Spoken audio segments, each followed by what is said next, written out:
आज आप देखें जाके पूरे मुल्क में हजारों लोग परेशान हैं किस बात से कि जी महीना खत्म होने वाला है, हमने सूद देना है।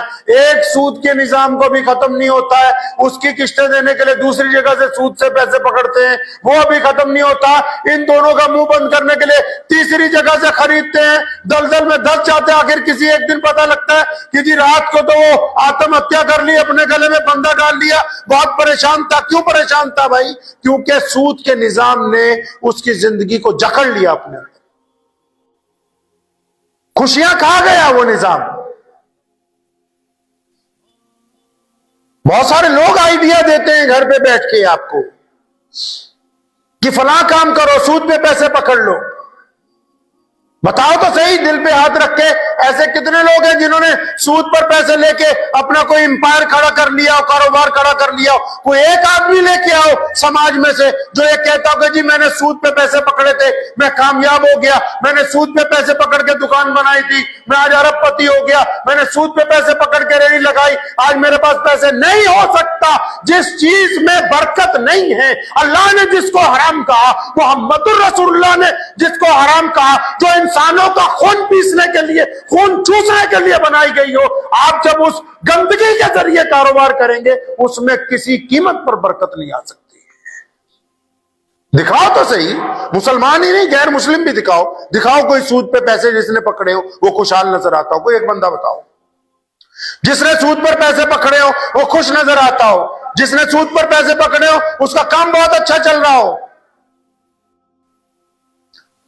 यह आपको बात समझा कौन रहा है कि किश्तों के ऊपर खुशियां खरीदो? खुशियां अपने दिल और रूह की ताकत के साथ खरीदी जाती हैं, दूसरों का कर्जदार होने से नहीं।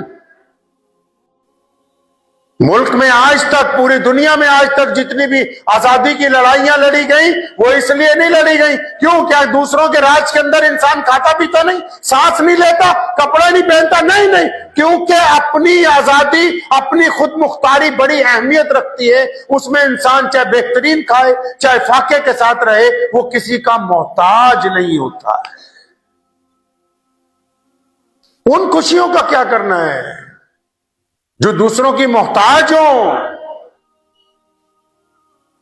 जहां हर आए दिन सुबह को मसला खड़ा हो कि आज फलां वाले के महीने के सूद के पैसे देने, आज फलां वाले के महीने के सूद के पैसे देने। मुल्क में कई जगह रवाज चला, वो इज्तिमाई तौर पर सूद देने लगे। पूरे के पूरे गांव में एक एक घर को भी पूरे घर वाले इकट्ठे ले लो। अब दे नहीं पा रहे, उनकी औरतें जा रही हैं। सूद के निजाम ने इंसान को जकड़ रखा है, और जो सूद खा भी रहे हैं जो, वो कौन सा कामयाब है? उनको भी सुबह शाम यही फिक्र लगी हुई है, फलां जगह हमारे पैसे मर गए, फलां जगह से किश्त नहीं आई, फलां लेके चला गया। उन्होंने सूद के चक्कर में अपना किरदार भी खराब किया, अपनी जुबान भी खराब की, अपना लहजा भी खराब किया, अपना मिजाज भी खराब किया, अपना खाना पीना भी हराम किया। क्योंकि सुबह दोपहर शाम बस इसी बात का ऊपर गुरूर चढ़ा हुआ है, फतूर चढ़ा हुआ है, गुस्सा चढ़ा हुआ है कि जी फलां मेरे पैसे मार गया, फलां से मैंने इतने पैसे लेने थे। तो जो लोग सूद ले रहे हैं वो भी परेशान है, जो सूद दे रहे हैं वो भी परेशान है। अल्लाह करीम ने इसको मना फरमाया। एक बहुत बड़े बुजुर्ग है, नाम मेरे जहन में नहीं आ रहा, गुजरे जा रहे थे तो कसाई की दुकान के आगे से, तो कसाई जानने वाला था, कहने लगा मियाँ आज बहुत बेहतरीन जानवर बनाया है, कुछ ले जाओ गोश्त घर के लिए 2-4 किलो। तो उन्होंने जेब में हाथ डाला, फरमाने लगे नहीं यार आज पैसे हैं नहीं, मैं कल लेके जाऊंगा। तो कहने लगा कोई बात नहीं, उधार ले जाओ, पैसे आ जाएंगे, पैसे कल आ जाएंगे।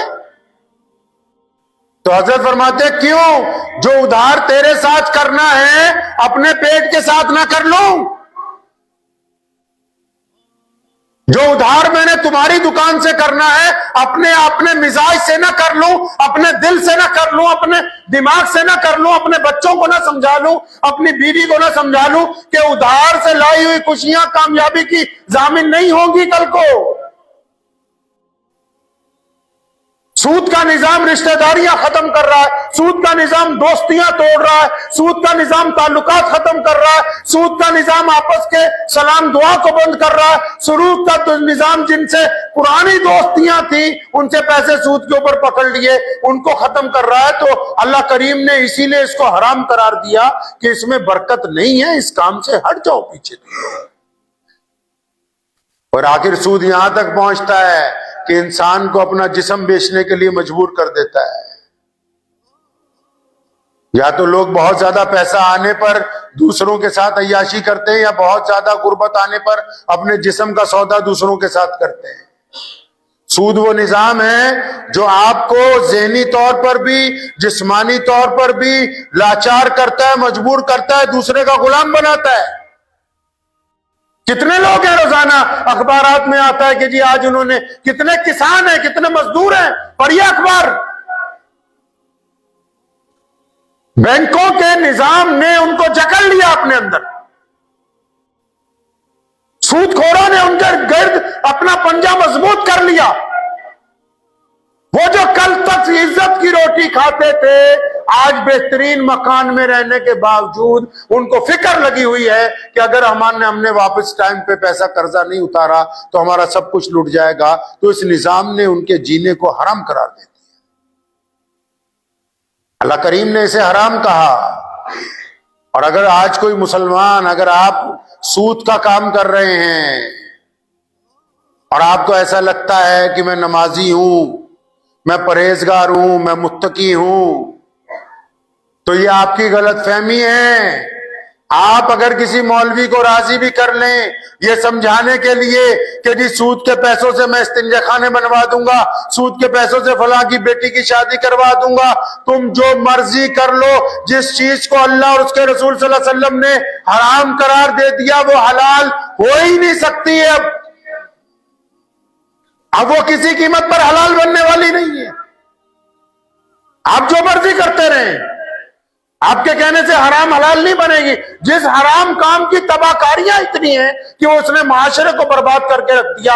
अब इंसान तो खरीदे नहीं जाते, लेकिन जो जिससे कर्जा ले लेता है सूद पर, उनको पूछो वो अपने दिल पे हाथ रख के बताएं क्या उनमें हिम्मत है कि वो अपनी जगह को छोड़ के आगे पीछे हो सकते हैं? क्या उनमें हिम्मत है कि उस कर्जदार का कर्ज देने से पहले वो भाग सकते हैं? क्या उनमें हिम्मत है कि उस कर्जदार का कर्ज देने से पहले वो अपना घर बना सकते हैं या बेहतरीन कपड़े पहन सकते हैं? उन्होंने अपनी खुशियां, अपना जिस्म, अपनी इज्जत, अपना वकार, अपना सब कुछ सूद लेने वाले के हाथ बेच दिया। और वो रोजाना सुबह पे आके दरवाजे पर खड़ा होकर इनकी बेइज्जती करता है और इनको अपना सर झुका के उन बातों को सुनना होता है, क्योंकि इन्होंने हराम काम करके अल्लाह और उसके रसूल की नाफरमानी को सिर पर लिया है।